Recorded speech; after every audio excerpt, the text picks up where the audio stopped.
마태복음 8장 1절에서 17절 말씀입니다. 본문이 좀 길어서 오늘은 1절에서 4절, 그 다음에 14절에서 17절까지 한 절씩 교독하고 마지막 17절 합독하도록 하겠습니다. 우리 하나님 말씀입니다. 다 같이 일어나서 하나님 말씀 받도록 하겠습니다. 제가 먼저 읽습니다.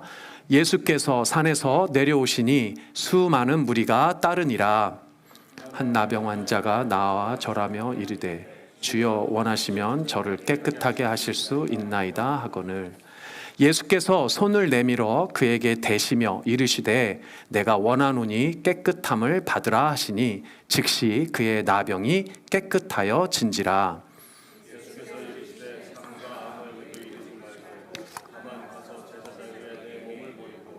모세가 명한 예물을 드려 그들에게 입증하라 하시니라.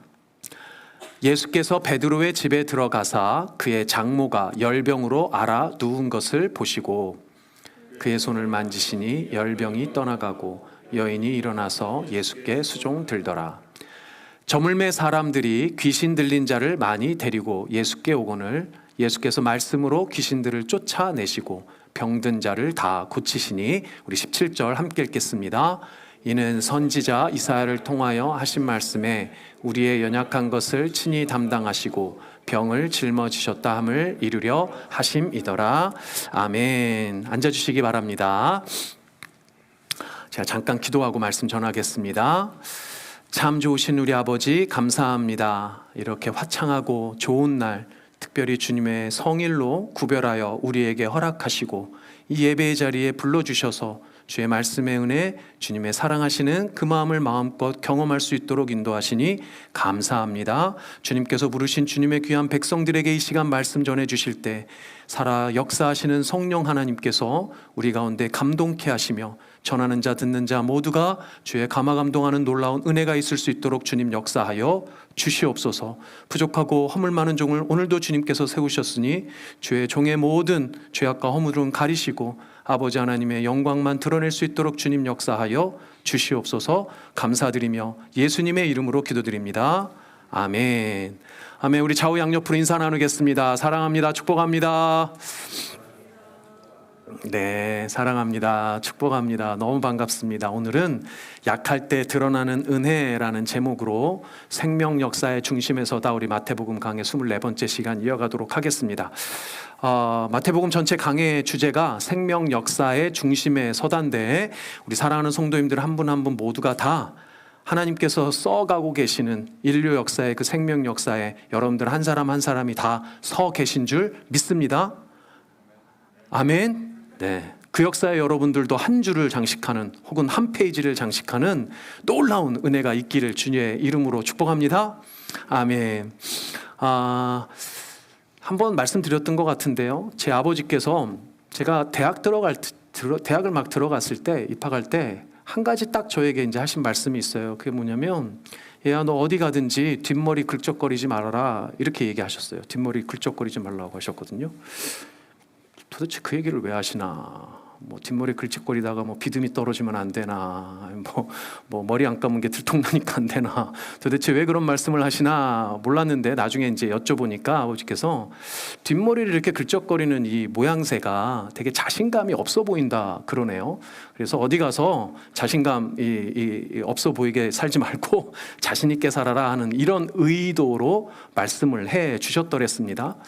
아버지께서 무슨 의도로 무슨 얘기를 했는지 잘 못 알아먹으면 이 인생이 참 피곤해지겠죠. 삼천포로 가는 거죠. 인간 아버지의 이야기도 그렇지만 하나님 아버지의 말씀도 마찬가지입니다. 하나님 아버지께서 우리에게 주시는 그 말씀이 어떤 의도를 가지고 말씀해 주시는지 우리가 제대로 캐치해내지 못하면 엉뚱한 대로 가는 거죠. 오늘 우리가 읽었던 본문이 물론 이제 너무 길어서 앞뒤에만 읽었지만 총 17절로 된 제법 긴 본문입니다. 근데 이 본문의 내용을 이렇게 들여다보면 언뜻 한 주제로 모으기가 쉽지가 않은데 분명한 사실은 하나님께서 의도가 있으셔서 이 말씀을 주셨다는 거예요. 조금 어려울 수 있지만 여러분도 오늘 한 구절 한 구절 내용을 좀 따라가면서 그 은혜를 좀 누리는 그런 시간 되었으면 좋겠습니다. 오늘 본문의 기사는 예수님께서 병에 걸린 어떤 세 사람을 치유하는 치유 기적의 사건을 다루고 있는데요. 모두 세 가지 서로 다른 그 기록이 담겨져 있습니다. 어떤 환자들이 등장하냐면 나병에 걸린 나병 환자, 예전에는 문둥병이라는 표현을 썼고요. 지금은 이제 나병도 잘 쓰지 않고 한센시병, 한센병이라고 제가 요즘에는 이제 이야기한다고 말씀드렸습니다. 그다음에 두 번째, 우리가 오늘 읽지 않은 본문의 내용에 보면 백부장이라는 인물의 백부장에 하인이 걸린 중풍병을 치유해 주시는 장면이 또 등장합니다. 그리고 마지막 세 번째는 여러분들 잘 알고 계시는 예수님의 제자인 베드로의 장모가 걸린 열병을 치유해 주시는 이 세 가지 서로 다른 치유의 기사를 담고 있어요. 기사가 세 가지나 되니까 본문도 제법 길어지는 거죠. 서로 다른 기사이기 때문에 언뜻 생각하면 서로 다른 메시지를 주고 있다라고 생각할 수도 있어요. 물론 이 세 기사가 서로 다른 포인트들도 있기는 합니다. 전혀 없는 것은 아니지만 본문 내용뿐만 아니라 전후 문맥과 마태복음의 상황, 공간복음의 상황까지 다 확대를 해서 보면 오늘 세 개의 이 치유 기사를 한꺼번에 마태가 묶어놓은 데는 다른 의도가 있다라고 생각을 할 수가 있어요. 왜냐하면 예수님의 행하신 여러 기적들의 내용은 마태복음뿐만 아니라 공간복음인 마가복음이나 누가복음에서도 기록하고 있는데, 많은 치유 이적의 기사들은 대체로 세 개의 복음서들이 함께 기록하고 있습니다. 그런데 오늘 세 개의 이 치유 기사의 내용들을 보면 이 세 개의 기적을 다 다루고 있는 곳은 없어요. 누가복음만 다 다루고 있습니다. 마가복음 같은 경우는 백부장의 하인을 치료한 이 기사는 마가는 다루지 않았습니다. 그러니까 누가만 세 가지를 동시에 다루고 있다는 거죠. 그리고 이 세 가지의 그 기록을 다루고 있는 누가복음 혹은 두 가지를 다루고 있는 마가복음의 기록을 보면 이 세 가지를 묶어서 기록하고 있는 곳은 한 군데도 없습니다. 다 흩어져 있어요. 적당히 어느 거리를 두고 흩어지고 있는데, 마태복음에서 마태만 이 세 가지 치유의 기사를 한꺼번에 묶어서 기록을 하고 있습니다. 그렇다면 마태가 이 세 가지의 기사를 한꺼번에 묶어서 기록한 의도가 있다라고 볼 수 있는 거죠. 보통은 우리가 이런 치유 기사, 병을 치유해 주신 이런 예수님의 기적의 기사를 보면 우리가 어디에 관심을 가질까요? 여러분들 뭐에 관심을 가질까요? 치유가 어떻게 이루어졌는지, 어떻게 예수님이 치유의 이 기적을 일으키셨는지, 무슨 뭐 장풍을 쏘셨나? 예? 아니면 뭐 무슨 막 신비한 주문을 외면서 안수를 막 빡시게 하셨나? 예? 어떻게 도대체 이렇게 치유하셨을까? 어떤 방법을 쓰셨을까라는 데 우리가 많은 궁금증을 갖습니다. 뭐 예수님의 입장에서 보면 그렇다면, 사람의 입장에서 보면 어디에 관심을 가질까요? 어떻게 하면 치유를 받을 수 있을까? 그렇죠? 기도를 빡시게 하면 받을 수 있을까? 어떤 치성을 막 정화수를 떠놓고 기도를 해야 될까? 뭐 헌금을 많이 내야 될까? 뭘 어떻게 하면 이런 기적을 나도 경험할 수 있을까? 주로 우리가 이런 부분에 관심을 갖고 이 성경을 읽게 됩니다. 도대체 예수님은 어떤 방법으로, 또 치유받은 사람은 어떻게 이렇게 치유를 받았을까? 이 관점에서 오늘 본문을 좀 들여다본다면 이 세 가지 치유 사건에 공통점이 있는지를 한번 보자는 거죠. 우리 나병 환자를 치유할 때 예수님이 어떤 방법을 쓰셨냐면 직접 손을 대셨어요. 직접 손으로 대시고 내가 원하노니 깨끗함을 받으라라고 말씀으로 치유를 하셨습니다. 그러니까 신체적인 접촉도 있었고 말씀도 하셨어요. 자, 근데 백부장의 하인을 치유할 때는 보니까 가라 내 믿음대로 될지어다라고 말씀으로만 치유하셨어요. 심지어는 그 하인이 누워 있는 집에 가지도 않으셨습니다. 원격 치유하셨어요. 이미 인공지능 AI를 사용하셔가지고 원격 클릭으로 치유를 끝내셨어요. 자, 그런데 베드로의 장모의 케이스는 또 다릅니다. 베드로의 장모의 케이스는 다른 언급이 없어요. 그냥 손을 만지시는 것으로 치유하셨다라고 되어져 있습니다. 백부장의 하인을 치료하는 것에는 말씀으로만, 베드로의 장모의 열병을 치유한 것은 신체적인 접촉으로만. 그런데 첫 번째로 나왔던 나병 환자는 신체적인 접촉과 말씀이 다 함께 사용이 된 거예요. 그러니까 세 가지 사건을 공통적으로 다 묶어낼 수 있는 공통점은 없다라고 볼 수가 있겠죠. 그렇다면 이제 다른 한편에 인간적인 측면에서 이 세 사람이 어떻게 예수님의 이 기적을 경험할 수 있었는지의 관점으로도 볼까요? 나병 환자는 보니까 그 자신이 예수님 앞에 나와 절하며 치료를 구했습니다. 간청을 한 거죠. 저 좀 고쳐주세요. 그런데 독특한 장면이 있는데 이게 뭐냐면 예수님의 치유의 능력에 대해서 간구한 것이 아니고 예수님의 의지에 대해서 물어봅니다. 그래서 2절에 보면 한 나병 환자가 나와 절하며 이르되 주여 뭐라고 되어 있습니까? 원하시면 저를 깨끗하게 하실 수 있나이다 하고 예수님의 능력이 아니라 예수님의 의지를 물어봤어요. 사실 이 본문에서 되게 중요한 본문인데 오늘은 아주 중요하게 다루지는 않고 단순히 오늘은 뭐만 봅니까? 나병 환자의 입장에서 보면 예수님께 직접 나와 치료를 요청한 거예요. 자, 백부장의 하인의 경우는 어떻습니까? 하인이 열병을 앓고 하인이 중풍병을 앓고 있는데 이 하인이 직접 나온 게 아니라 이 하인, 노예죠, 종이죠. 이 종의 주인이 된 백부장이 자기의 하인을 고쳐달라고 예수님에게 요청합니다. 사실 본문의 문맥을 살펴보면 하인은 이런 일이 벌어지고 있는지조차 모를 가능성도 있어요. 그렇죠? 그리고 마지막 베드로의 장모님의 경우는 보니까 예수님이 오히려 먼저 찾아가십니다. 오늘 기록된 8장 14절을 보니까 여러분들 읽어볼까요? 예수께서 시작.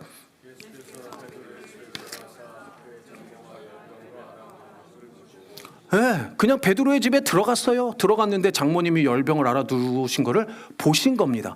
보시고는 뭐 어떡합니까? 아픈 장모나 베드로에게 물어보셨나요? 아니요, 물어보시지도 않았어요. 그냥 가서 손을 대시고 바로 치유해 주십니다. 그러니까 성경을 보면 이 세 가지 치유 사건은 병 고침을 받을 수 있는 인간적인 어떤 방법에 대해서도 공통점을 찾기는 어려워요. 자, 이쯤 되면 여러분들 메인 관심사인 어떻게라는 측면에서 보면 공통점이 다 없습니다. 여러분, 목사님 아무리 봐도요, 공통점이 없는데요. 이거 서로 다 그냥 다른 세계의 기사인데요. 목사님 괜히 3번 나누기 이거 힘들어가지고 한 번에 몰아서 가시려는 거 아닌가요? 라고 생각할 수도 있으시겠지만 아니에요. 이 세 가지를 묶을 수 있는 공통점이 있습니다. 근데 우리가 왜 그 공통점을 찾기가 어려운가 하면 자꾸 어떻게라는 측면에서 보기 때문이에요. 우리의 관심사가 주로 거기에 있기 때문입니다. 이 공통점을 찾아내기 위한 키워드는 어떻게 있지 않고 왜에 있어요. 왜. 그 왜라는 것은 2가지 측면에서 볼 수 있습니다. 첫 번째는 말씀드린 대로 왜 마태가 이 3가지 치유의 기적을 연이어서 기록하고 있는가의 질문이 먼저 들어가야 돼요. 그리고 실제로 기적을 일으키셨던 예수님이 왜 이 서로 다른 병을 앓고 있는 3사람을 치유하셨는지를 보셔야 한다는 겁니다. 그리고 이 질문에 대한 답을 성경에서는 사실 마지막 부분에 직접적으로 주고 있습니다. 16절에 보니까 저물매 사람들이 귀신 들린 자를 많이 데리고 예수께 오거늘 예수께서 말씀으로 귀신들을 쫓아내시고 병든 자를 다 고치시니, 그런 거 보니까 이 3사람만이 아니었어요. 많은 귀신 들린 자, 많은 병든 자를 예수님이 고치셨어요. 자, 그런데 그런 병과 그런 질병을 고치시고 귀신을 쫓아내신 여러 기사들 중에도 3 기사를 뽑은 이유가 바로 이겁니다. 17절입니다. 여러분들 같이 읽어보겠습니다. 시작. 이는 선지자 이사야를 통하여 하신 말씀에 우리의 연약한 것을 친히 담당하시고. 아멘. 그러니까 여러 예수님의 치유의 사역 중에서도 오늘 보여주시는, 오늘 이 마태가 기록한 이 3가지 치유, 이 병을 고치시는 사역을 대표적으로 보여준 건데, 그러게 보니 그 이유가 뭐냐? 17절을 보니까 선지자 이사야의 말씀대로 무엇을 하신 겁니까? 우리의 연약한 것을 친히 담당하시고 병을 짊어지셨다는 거예요. 저기서 담당하셨다라는 표현은 무슨 말입니까? 책임져 주시고 해결해 주셨다는 거예요. 우리의 연약한 질병을 예수님께서 다 책임져 주시고 다 해결해 주셨다는 거예요. 그런데 마태가 분명히 뭐라고 기록하냐면 선지자 이사야의 말씀을 인용했다라고 되어 있거든요. 여러분들 성경 기록한 여러분들 성경책 이제 각주가 달린 데 보면 이사야 몇 장 몇 절을 지금 인용하고 있습니까? 이사야 53장 4절을 인용하고 있어요. 자, 그러면 53장 4절을 한번 가보겠습니다. 어떤 말씀인지 여러분들 읽어보겠습니다. 시작. 그는 실로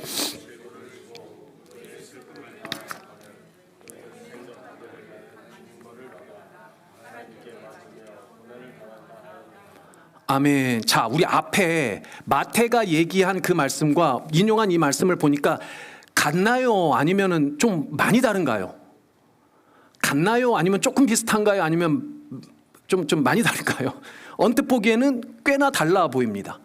그러니까 어떻게 인용을 한 건가요? 직접 인용을 한 게 아니라 그 내용 중에 중요한 부분만 약간 참고해서 인용을 했다라고 보면 정확할 것 같아요. 그러니까 무슨 얘기입니까? 마태는 인용하면서 뭐에 포인트를 준 거냐면 연약한 병을 담당하셨다는 것에 포인트를 두고 있어요. 본질적으로 연약함과 질병은 서로 다른 게 아니죠. 우리가 연약하니까 병에 걸리는 것이고 병에 걸린다는 것이 연약하다는 이유입니다. 이 연약한 병의 근원은 사실 우리 인생이 앓고 있는 본질적인 뭐에 문제가 있는 거예요? 우리가 안고 있는 죄악의 문제가 있는 거예요. 그래서 이사야는 이 말씀 이후에 6절에서 이렇게 말하고 있습니다. 같이 읽어보겠습니다. 시작. 우리는 다 양 같아서 그릇 행하여 각기 제 길로 갔거늘 여호와께서는 우리 모두의 죄악을 그에게 담당시키셨도다. 연약한 병을 담당시키신 게 죄악을 담당시킨 거랑 똑같다는 거예요. 그러니까 사랑하는 여러분, 오늘 이 본문에서 먼저 마태가 이 세 가지 치유의 기록의 사건을 연이어 기록한 이유를 먼저 여기서 찾는다면 뭡니까?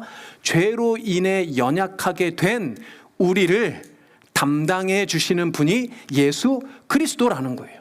여러분들 마태복음을 시작할 때 좀 반복해서 말씀드리지만 마태복음의 1차 독자는 유대인들이었고 유대인들에게 있어서 중요한 메시아의 특징은 하나님께서 약속하신 메시아, 구약의 선지자들의 말씀으로 약속하고 예언했던 메시아가 이 땅에 오실 텐데 그 이사야 53장에 나왔던 죄악을 담당할 메시아 구원자가 누구라는 거예요? 예수 그리스도라는 거예요. 그러니까 이 세 가지 치유의 기사는 모두 우리의 연약한 질병을 묘사하고 있지만 사실은 상징하는 건 다 우리의 죄악입니다. 그 죄악을 담당해 주실, 치유해 주시고 구원해 주실 메시아가 곧 예수 그리스도라는 것을 오늘 본문을 통해서 먼저 말하고 싶다는 거예요. 믿으시는 여러분들 되시길 바랍니다. 바로 유대인들은 알아챘을 거예요. 아, 이사야 선지자가 얘기했던 그 메시아가 예수구나 라고 이야기한다는 걸 알아챌 수 있었을 거라는 거죠. 자, 그럼에도 불구하고 그 연약한 질병 중에 왜 하필 이 세 사람이었을까라는 질문은 여전히 남습니다. 구체적인 이유가 분명히 더 있을 거라는 거죠. 예수님이 담당하시고 치유하신 인생의 연약한 질병, 특별히 이 세 사람으로 대표되는 이 연약함의 궁극적인 그 연약함은 무엇일까? 구체적인 연약함은 무엇일까? 이 세 사람의 공통점이 있다라는 거예요. 무슨 공통점일까? 첫 번째는 이겁니다. 첫 번째 환자가 무슨 환자였냐면 나병 환자였어요. 근데 여러분들 나병 환자는 구약의 레위기를 보면 많은 질병 중에서도 특이하게 나병 환자에 대해서만 엄청나게 많은 분량을 할애합니다. 레위기 13장 14장에 그 많은 내용들이 나와 있는데요. 그 중에서도 레위기 13장 45절 46절에 보면 이렇게 기록을 하고 있습니다. 나병 환자는 옷을 찢고 머리를 풀며 윗입술을 가리고 외치기를 부정하다 부정하다 할 것이요. 46절 여러분들 읽어보겠습니다. 시작. 병 있는 날 동안은 늘 부정할 것이라. 그가 부정한 즉 혼자 살되 진영 밖에서 살지니라. 여러분들 유대인들에게 이스라엘 사람들에게 나병은 육체적 질병이 아니라 종교적 질병이었어요. 무슨 얘기냐면 종교적으로 부정한 사람들을 상징하는 게 나병 환자들이었습니다. 이 유대인들에게 있어서 나병이라는 이 병은 가장 치명적이고도 치욕적인 형벌이었어요. 그래서 그 형벌로 내는 게 뭐냐면 진영 밖에서 살게 한 겁니다. 혼자. 레위기라는 말씀을 주실 때 이스라엘 백성이 광야에서 지파별로 진영을 짓고 살았단 말이에요. 영어 성경에는 캠프라고 되어 있습니다. 그 진영 밖에서 살게, 혼자 살게끔 버려지는 거예요. 다시 말하면 이스라엘의 그 공동체 안에 들어올 수 없는 거예요. 그 주류 사회 안에 들어올 수 없고 주류 사회 바깥으로 내쳐진 사람들을 의미합니다. 그래서 나병은 치유받는 게 아니었어요. 나병은 깨끗함을 받는 거였습니다. 왜냐? 나병은 질병이 아니라 죄였기 때문에 그래요. 죄로 이해한 질병이 나병이었고 나병 환자는 그래서 병을 치유받는 게 아니라 깨끗함을 받는 거였어요. 그래서 깨끗하지 않은 그들이 부정했고 부정한 그들을 이스라엘 공동체 사회 안에 들일 수 없었기 때문에 진영 바깥으로 내쳐진 겁니다. 그래서 나병 환자는 곧 죄인이었기 때문에 유대 사회 공동체 이론으로 들어갈 수가 없었던 거예요. 유대 사회는 철저히 종교적 바탕을 두고 있었기 때문에 그렇습니다. 그래서 이 종교적 분리는 사형 선고보다도 더한 거였어요. 여러분들 배너라는 유명한 옛날 영화 있습니다. 최근에 다시 만들어진 거 말고. 그 옛날 영화에 보면 배너의 어머니와 누이가 어떻게 됩니까? 유대 사회 바깥으로 내쳐지죠. 내쳐지는 이유가 뭡니까? 나병에 걸렸기 때문이에요. 얼마나 혹독한 모습으로 그려지고 있는지 모릅니다. 그래서 이 나병 환자는 말씀드린 대로 치유의 의미가 병에 나았다는 의미가 아니고 무슨 의미입니까? 유대 사회 공동체 안에 다시 들어갈 수 있다는 거였어요. 그러니까 나병 환자는 철저히 그 당시 주류 사회에서 분리되어진 사람들을 의미합니다. 여러분들 두 번째 백부장의 하인은 어떻습니까? 두 번째 기사를 우리가 본문에 읽지 않았는데 간단한 내용을 여러분들 알고 있을 겁니다. 그 예수님이 주로 활동했던 대표적인 지역 중에 하나가 가버나움이라는 지역이었는데요. 가버나움이라는 지역으로 예수님이 들어가십니다. 근데 가버나움에 들어가자마자 한 백부장이 갑자기 나와서 예수님 앞에 엎드려 요구하는 거예요. 요청하는 거예요. 뭐라고 요청합니까? 내 하인이 지금 중풍병에 걸렸으니까 좀 고쳐주세요 라고 요청을 합니다.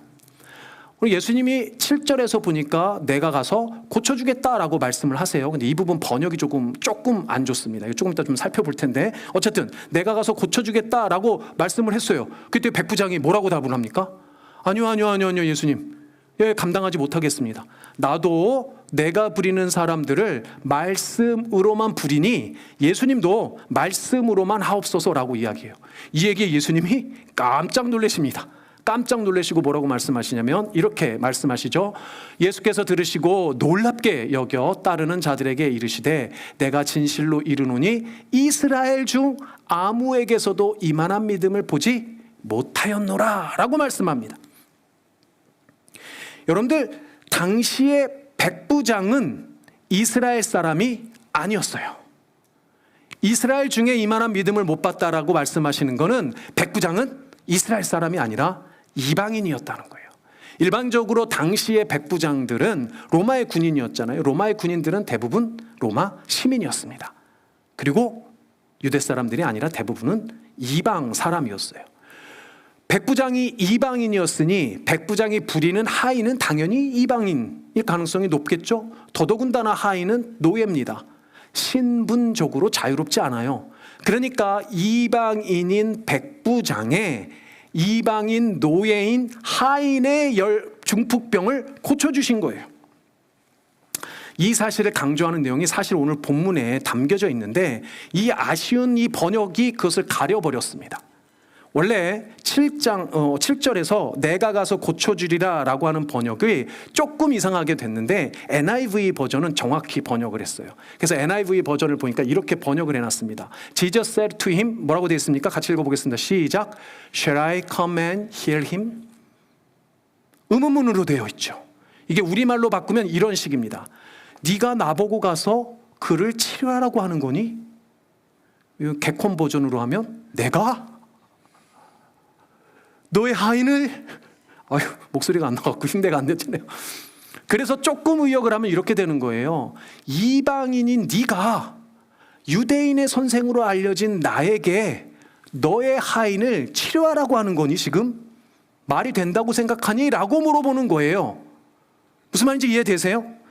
예수님의 입장에서 보면 치유의 대상이 유대인이 아니라 이방인이라는 거예요. 이방인의 하인이라는 거예요. 그러니까 예수님 입장에서 보면 놀라운 일이죠. 말도 안 되는 기사입니다. 인종적으로 민족적으로 이방인이며 신분적으로 노예인 이 사람을 치료하는 건 사실은 대단히 위얼드한 케이스라는 거예요. 유대인들에게 이방인은 죄인과 다름이 없었고 노예도 마찬가지입니다. 그러니 백부장의 하인은 신분적, 인종적, 민족적으로 당시 주류 유대인의 사회에서는 분리되어진 사람들이라는 거예요. 마지막 세 번째, 아니 목사님 베드로의 장모이니까 유대인이지 않습니까? 베드로의 장모의 열병의 케이스도 한번 보겠습니다. 우리가 이 사건을 사실 읽다 보면 깜짝 놀라는 부분이 하나가 있죠. 뭔가요? 베드로도 결혼을 했어요. 결혼을. 고린도전서에 가서 보면 심지어 베드로의 아내는 아주 탁월하게 그 복음적으로 내조를 했던 아내라고 사도 바울이 기록을 하고 있어요. 여러분들 그 베드로가 보면 예수님의 수제자라고 하니까 그렇지만 사실 성경이 그리고 있는 베드로는 별로 매력적이지 않습니다. 엄청 거칠죠. 뭐 뱃사람이었으니까 가난하고 심지어는 폭력적이었습니다. 자기가 평생은 아니지만 그렇게 따르는 예수 그리스도를 뭐 3번이나 배신한 배신자예요. 그런 베드로도 결혼했어요. 할렐루야. 우리 결혼에 소망 두시는 청년들 되시기를 바랍니다. 자, 그럼에도 불구하고 남편으로서는 제 생각에 베드로가 참 괜찮아요. 왜냐하면 당시 사회에서 장모를 자기 집에 들여서 모시고 있다는 걸 생각을 해보면 제법 괜찮지 않습니까? 우리 사위 되시는 분들 장모님께 잘하시길 바랍니다. 어쨌든 베드로의 장모님의 열병을 고치신 사건이 별다른 것 같지 않지만 놀라운 기사입니다. 왜냐하면 베드로의 아버지나 베드로의 장인을 고친 게 아니에요. 베드로의 아내, 여자인 장모를 고쳤어요. 무슨 얘기인지 이해되세요? 베드로의 열병을 고치신 게 아니라 여자인 베드로의 아내의 장인이 아니라 아버지가 아니라 여자인 장모를 고쳤어요. 여러분들 몇 차례 이 부분은 얘기했습니다. 당시 사회의 여자는 주류가 아니었어요.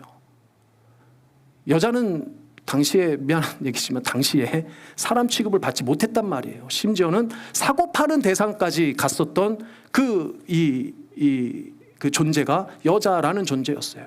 그런데 예수님이 친히 베드로의 여자 아내인 여자 장모를 고쳐주신 거예요. 주류 사회에 끼지 못하는 여자, 그 주류 사회에서 철저히 분리되었던 여자를 예수님께서 먼저 친히 찾아 고쳐주신 겁니다. 그럼 사랑하는 여러분, 이 3가지 사건에 등장하는 치유받은 세 사람들의 공통점은 다 뭡니까?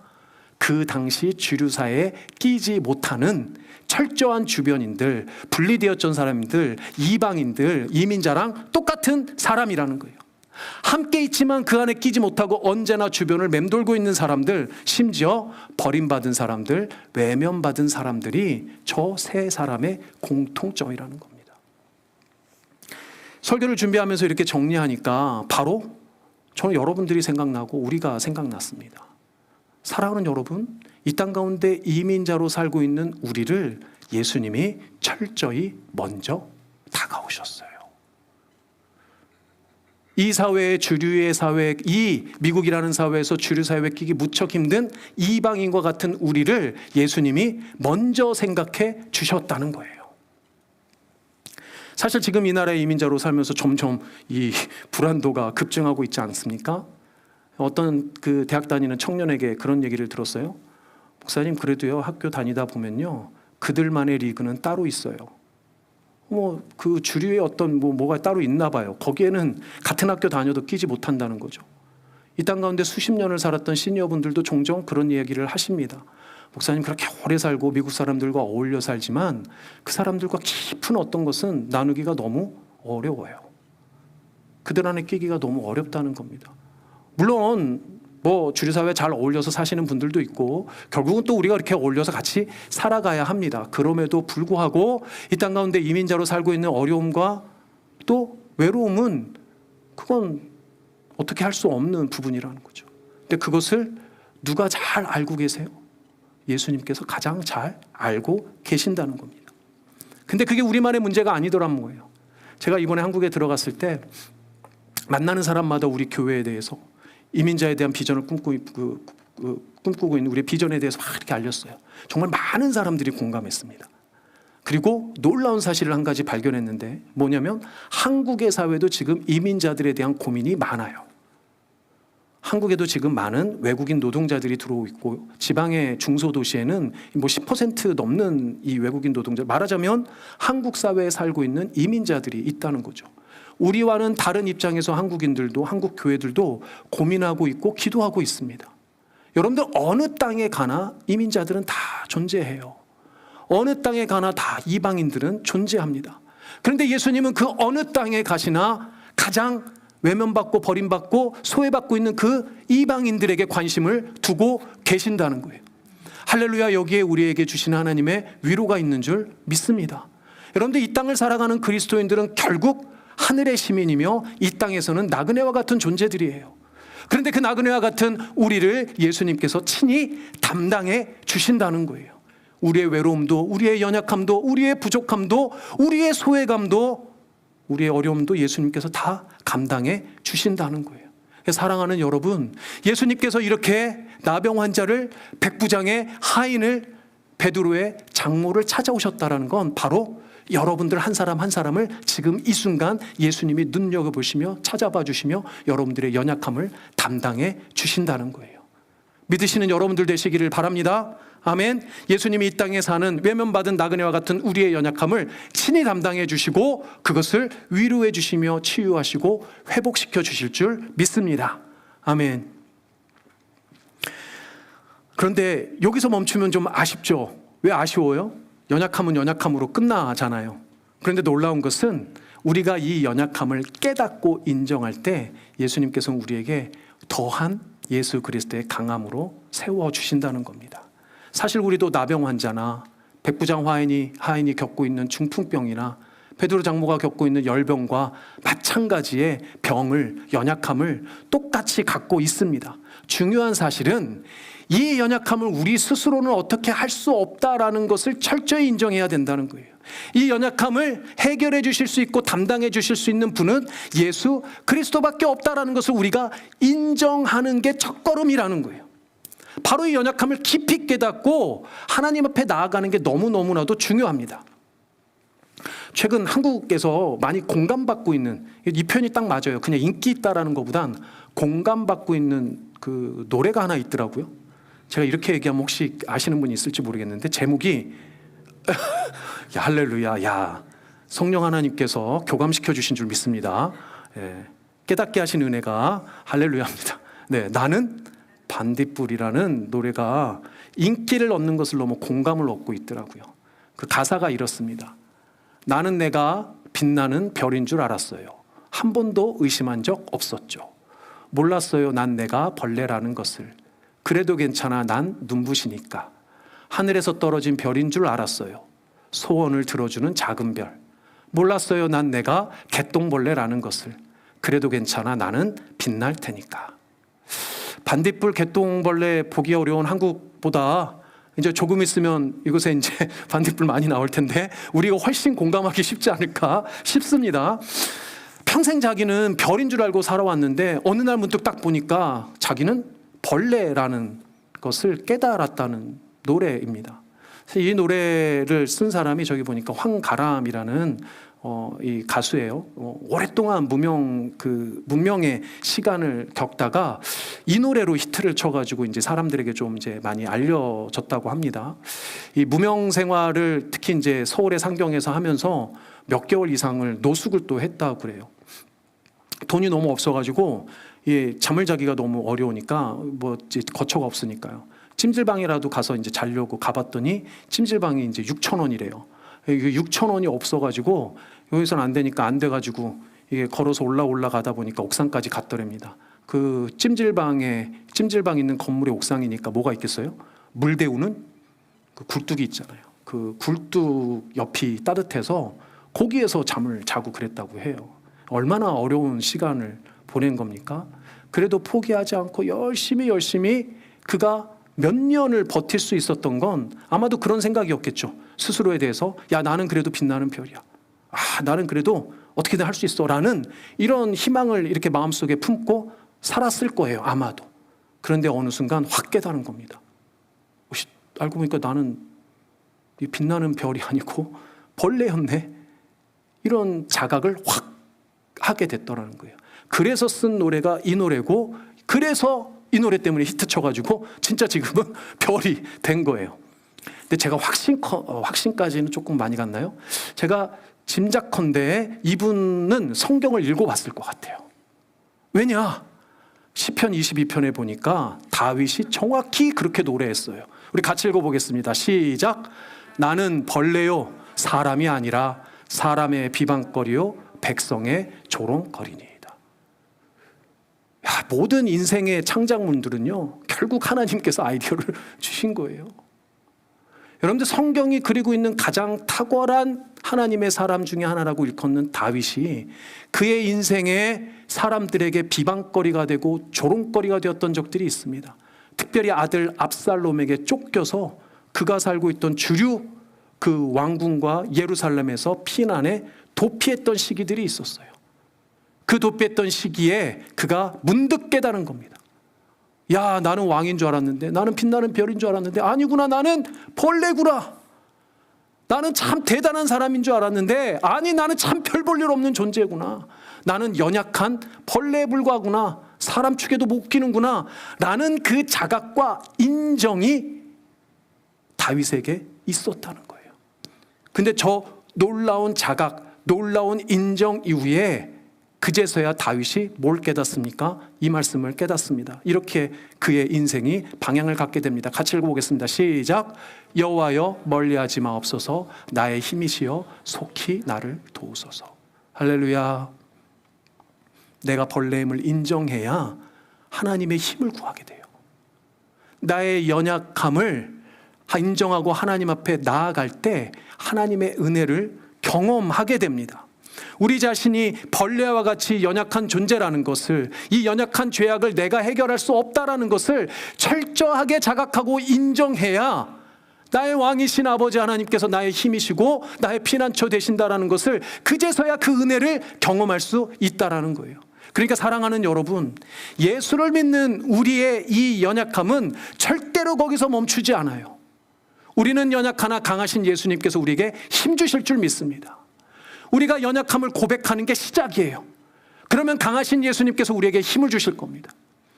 우리의 죄악이 있다라는 것을, 우리의 죄악을 우리 스스로는 해결할 수 없다라는 것을 인정할 때 비로소 구원자이신 예수님께서 우리 안에 은혜로 역사하실 수 있는 거예요.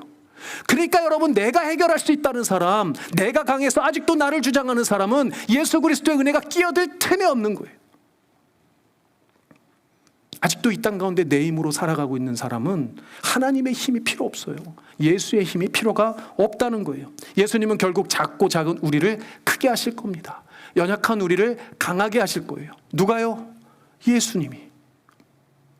그래서 이사야가 그 예수 그리스도의 메시아에 대한 선포 이후에 이런 약속의 말씀을 주시는 겁니다. 우리가 같이 읽어보겠습니다. 시작. 그 작은 자가 1000명을 이루고 그 약한 자가 강국을 이룰 것이라. 때가 되면 나 여호와가 속히 이루리라. 할렐루야. 그 작은 자가 1000명을 이룰 겁니다. 그 약한 자가 강국을 이룰 거예요. 여호와 하나님께서 반드시 이루실 겁니다. 아니요, 예수 그리스도를 통해서 이미 이 땅 가운데 이루셨고 예수님이 다시 이 땅 가운데 오실 그날 완성하실 거예요. 예수 그리스도를 통해 강한, 예수 그리스도를 통해 강국이 되어지는 여러분들이 되시기를, 우리 교회가 되기를, 또 하나님을 믿는 하나님의 나라의 모든 백성들이 되기를 간절히 소망합니다. 그러니 사랑하는 여러분, 오늘 이 말씀을 통해 여러분들 다시 한번 여러분들 자신을 예수 그리스도 앞에 내어드리기를 소망합니다. 예수님, 저는 연약한 자예요. 예수님, 계속 내 힘으로 살려고 했는데 내 힘이 아닌 걸 오늘 깨닫습니다. 예수 그리스도의 힘으로 나의 연약함을 강함으로 바꾸어 주시옵소서. 나의 작고 작은 것 아버지 하나님께서 크고 강하게 하여 주시옵소서. 예수님 앞에 나아가는 여러분들 되셨으면 좋겠습니다. 그래서요, 제가 만날 우리 교회를 두고 기도하건대 외형적으로 건물은 크네요. 우리 수가 적고 적은 게 아닙니다. 우리를 통해서 하나님께서 처음 말씀드린 것처럼 어떤 생명 역사를 쓰실지 아무도 몰라요. 그래서 저는 오늘 이 시간 여러분들 이사야 60장 22절의 저 말씀이 여러분들의 말씀이 되었으면 좋겠습니다. 그 작은 자가 1000명을 이루고 그 약한 자가 강국을 이룰 겁니다. 그 소망 가운데 여러분들을 강하게 하시고 크게 하실 예수 그리스도로 말미암아 여러분들 삶의 모든 자리가 풍성한 예수의 은혜로 가득해지시는 그런 여러분들 되시기를 예수님의 이름으로, 주님의 이름으로 축복합니다. 아멘. 우리 같이 찬양할 텐데요. 오늘 찬양은 약할 때 강함 대신에 라는 찬양을 할 겁니다. 여러분들 많이 아시는 찬양인데요. 영어 찬양으로도 유명합니다. You are my all in all. 이 찬양의 가사가 또한 이 시간 또 이 한 주간 여러분들의 찬양이 되었으면 좋겠습니다. 우리 함께 찬양하겠습니다. 여러분들 약할 때 강함 되시는 예수 그리스도, 나는 쇠하여야겠고 오직 예수만 흥하여야겠다라고 고백한 바울의 고백이 우리의 고백이 되기를 원합니다. 약할 때 강함 대신에 나의 보배가 되신 주 나의 모든 것, 주 안에 있는 보물을 나는 포기할 수 없네. 주 나의 여러분들 크게 찬양하겠습니다. 예수 어린 양. 아멘. 존귀한 이름.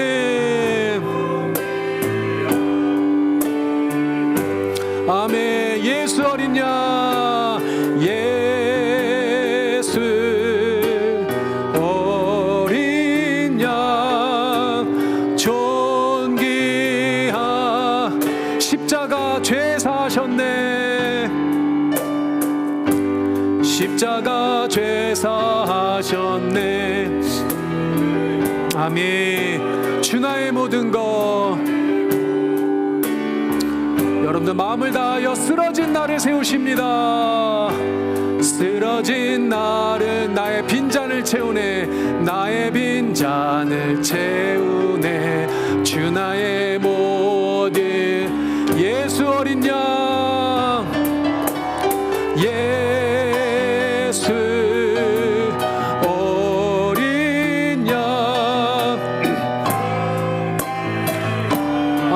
찬양합니다. 예수 어린 양. 예수 어린 양. 존귀. 우리 영어로도 찬양하겠습니다. Jesus Lamb of God. Jesus Lamb of God. Worthy is your name. Jesus. 아멘. Worthy. 우리 마지막으로 예수 어린 양. 예수 어린 양. 존귀. 아멘. 예수.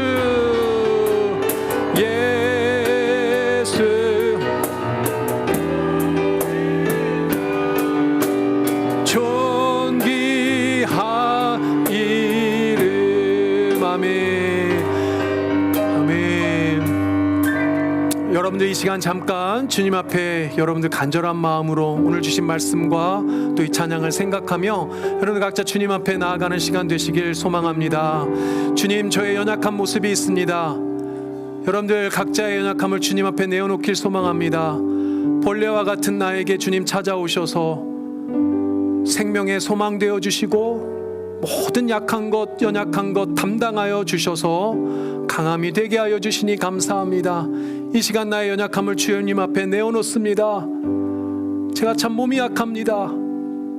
제가 참 마음이 약합니다. 제가 참 자신감이 없습니다. 때때로 너무너무 외롭습니다. 미국 땅에 살면서 언어 문제 때문에, 관계 문제 때문에 힘듭니다. 가정에서 남편 때문에, 아내 때문에, 자녀 때문에, 부모님 때문에, 그 관계의 어려움 때문에 주님 연약함을 주 앞에 토해놓습니다. 아버지 하나님, 내가 하고 있는 직장에서, 내가 하고 있는 사업에서 어려움들이 있습니다. 이 모든 것이 나의 연약함을 주님 앞에 고백하오니 나의 약한 것을 강함으로, 작은 것을 큰 것으로 채워주시는 예수의 은혜로 함께하여 주시옵소서. 이 기도로 주님 앞에 나아가는 여러분들 되시길 소망합니다. 우리 주여 한번 부르짖고 기도하며 나아가겠습니다. 주여, 아버지 감사합니다. 아버지 감사합니다. 주여, 아버지 우리가 연약합니다. 아버지 주여, 아버지 하나님이여, 우리가 연약합니다. 모든 육체의 연약함, 마음의 연약함, 영혼의 연약함을 주님 앞에 내어놓습니다. 성령이여 도와주시고 만져주시고 말씀으로 치유하여 주시옵소서. 이 시간 성령 하나님 친히 안수하여 주셔서 우리 사랑하는 성도님들 한 사람 한 사람 치유의 은혜를 누리게 하여 주시옵소서. 깨끗게 하여 주시옵소서. 회복시켜 주시옵소서. 말씀으로 주님께서 명하셨사오니 주님께서 이 시간 함께 하여 주시옵소서. 주여 아버지 하나님 함께 하여 주시옵소서. 할렐루야. 우리 가운데 함께 하신 하나님 감사합니다. 그 작은 자가 1000명을 이루고 그 약한 자가 강국을 이룰 것이라. 때가 되면 나 여호와가 속히 이루리라 약속하셨습니다. 그리고 예수 그리스도로 말미암아 2000년 전 그 십자가의 놀라우신 죽음과 부활의 사건으로 이루신 줄 믿습니다. 다시 오실 예수 그리스도를 통해 완성하실 줄 믿습니다. 아니 살아계신 아버지 하나님께서 이 시간 우리 사랑하는 성도님들의 한 사람 한 사람의 개개인의 삶에 지금 이 순간 간섭하여 주시고 섭리하여 주셔서 이 말씀이 역사하게 하여 주시고 연약한 것을 담당하시고 해결해 주시겠다 하신 예수 그리스도의 말씀으로 회복해 하여 주시옵소서. 아버지 하나님 모든 연약한 것을 주님 앞에 내어놓습니다. 육신의 질병을 내어놓습니다. 마음의 연약함을 내어놓습니다. 영적인 연약함을 내어놓습니다. 관계의 아픔을 내어놓습니다. 아버지 하나님 우리가 이렇게 연약하오나 강하신 예수 그리스도의 힘을 의지하고 나아갈 때 주님께서 힘주시고 깨끗게 하시며 회복시키시고 이 시간 주의 자녀로 다시 한번 주님 앞에 든든하게 세우실 것을 믿습니다. 아버지 하나님 말씀하여 주셨사오니 성령 하나님 이 시간 친히 안수하여 주셔서 말씀으로 회복해 하여 주시옵소서. 말씀으로 깨끗게 하여 주시옵소서. 말씀으로 회복해 하여 주시옵소서. 이 시간 역사하여 주신 하나님 아버지의 놀라우신 은혜로 우리 사랑하는 모든 풀리진 안익교회 성도님들 모두 다 회복되어지고 깨끗해 되어지고 치유받은 줄 믿습니다. 지금은 우리를 구원하여 주신 모든 연약함을 담당하여 주신 예수 그리스도의 은혜와 아버지 하나님의 놀라우시고 극진하신 사랑과 성령 하나님의 그 교통하심이 지금 주님 앞에 머리 숙여 경배하며 모든 연약한 것은 내려놓고 강하신 주님의 예수 그리스도의 그 놀라운 은혜를 간절히 간구하며 나아가는 사랑하고 사랑하는 우리 블루진 한인교회 모든 성도님들의 머리 위에와 이들의 가정과 일생 위에 먼 타지에 나가 있는 가족들에게까지 지금으로부터 영원토록 함께 있을지어다. 아멘.